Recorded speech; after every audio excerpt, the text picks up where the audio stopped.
That is one hot stove, eh? The Australian way. Breakfast for one. Good morning, guys. Welcome to my home. I am having one of those off days where I'm like so tired and I don't feel like doing anything. Plus it looks a little cloudy out and we got a couple drizzles. I really hope it rains, honestly.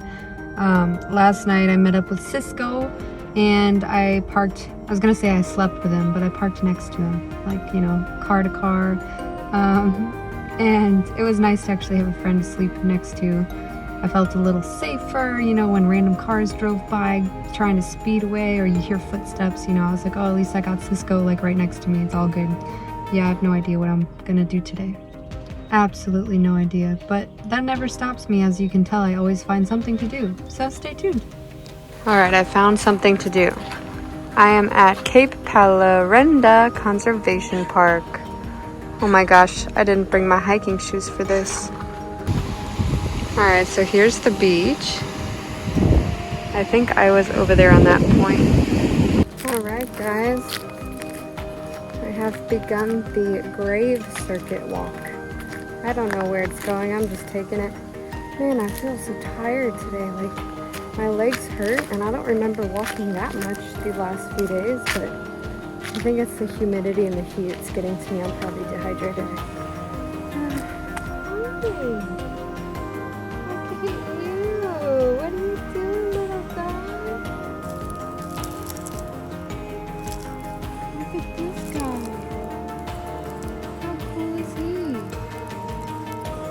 We're getting higher up, and I'm out of breath already.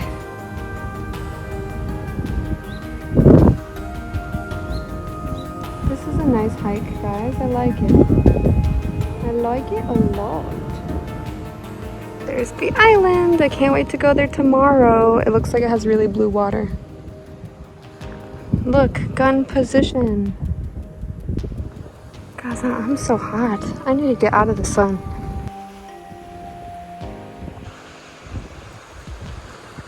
I entered into this little fort. Look at this lookout. It's pretty great. Oh my gosh! Okay, so I was eating my lunch and I wanted to show you guys this inchworm that ended up on my leg. And I actually got to watch this inchworm poop, which was so weird. And I know that's really weird to say, but it was really interesting at the same time. So I was about to film letting him go and I got a phone call. Stay tuned, let me let him go. I look like a mess. Okay, so I answered the phone thinking that maybe it's Tim from that first apartment and he's gonna say, you've got more mail. But it wasn't. It was the job I applied for as a tour guide up in the rainforest up in Cairns. And when I applied for this job, like all I did was just email the guy my resumes and that was about it. And it looks like a hard to get job. Like they've got a full website and they've got a whole video about the tourists, and I looked at the tour prices and they go up to like $1,000 just for a tour through the rainforest. I was like, oh my gosh, that's crazy. And they do night tours, and so like I wrote about how I did the glowworm night tour and how I loved it, and I was like, I could see myself totally doing tours because I practically do this all day anyways and just look for animals. And the guy called me. I can't believe this. And he was so nice. He was like, I'm very impressed with your resume. You've really dedicated your life to working with wildlife, and you know, I think you're a really strong candidate and I'd love to interview you. And so we were chatting and he was just so cool. Like, I don't think I'll be nervous for the interview, but I do need to prepare. But yeah, I've got an interview on Friday and he knows that I'm on a working holiday visa. And he even said that he's had some of those in the past, and so we'll just have to figure out like the details of that. But guys, I might be a tour guide in the rainforest. I'm so in shock. When I answered too, he was like, is this a bad time? And I was like, no. I was like, I just didn't expect it to be like the next day after I applied.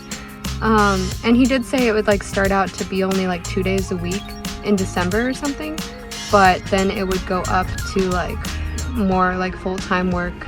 And I don't think I know how much it's paid, but hey, it's a cool freaking job. You get to like walk around and show people crocodiles and birds and plants and snakes, and That would be perfect for me. Ah, I'm so excited.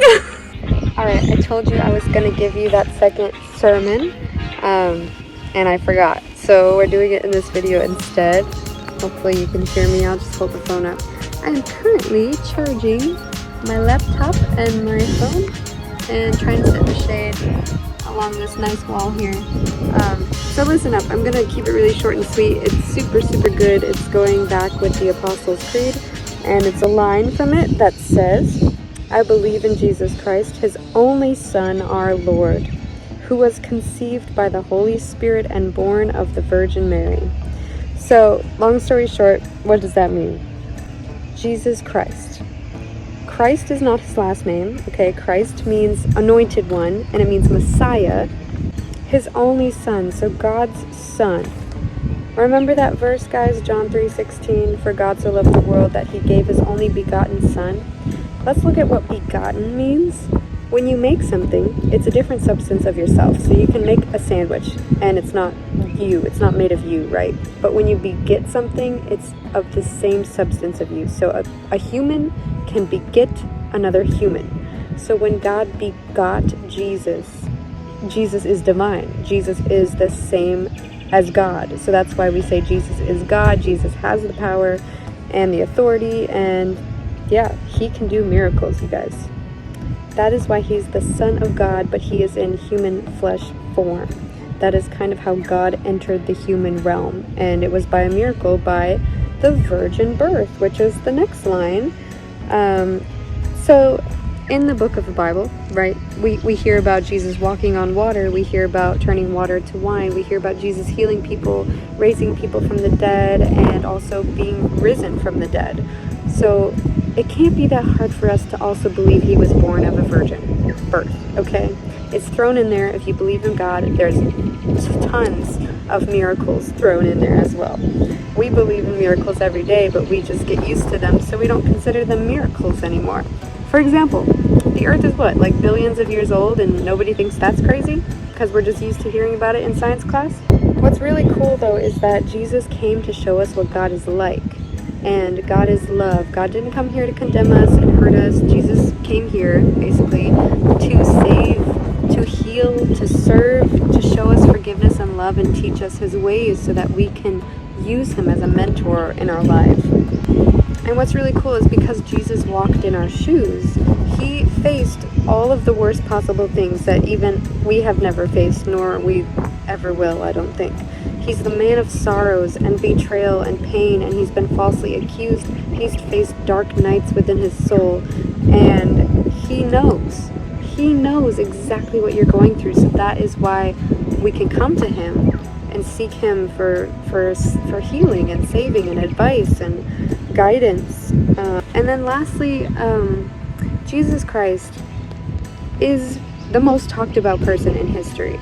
That cannot be denied. I'm sure every single person has heard the name Jesus before and has at least heard a little bit about Jesus Christ and who he is. I mean, there's books about him, there's art on him, there's music about him, and he's been called a therapist because he has emotionally and spiritually and physically healed people. So he was definitely a real person. I think it's just hard for people to believe in the divine power of his making.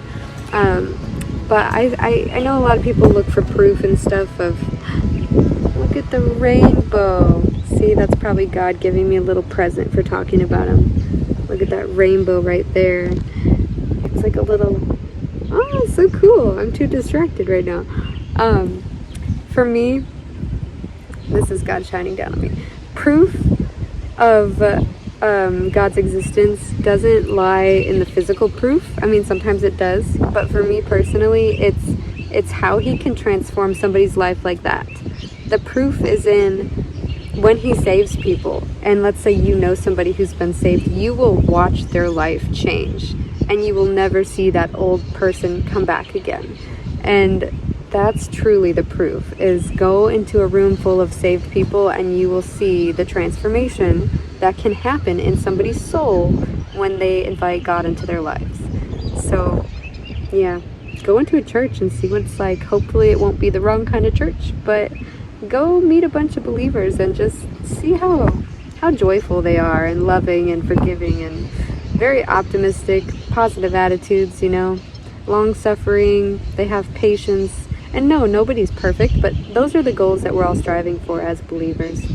All right, I will stop my sermon now. I don't know if you enjoyed it or not, but I don't care. I'm doing God's will, and that's part of my life. I feel like God's been working in my life, like, obviously forever, but right now it's like, you know, I was like, okay, I'm gonna apply for jobs and I'm gonna apply for house sitting.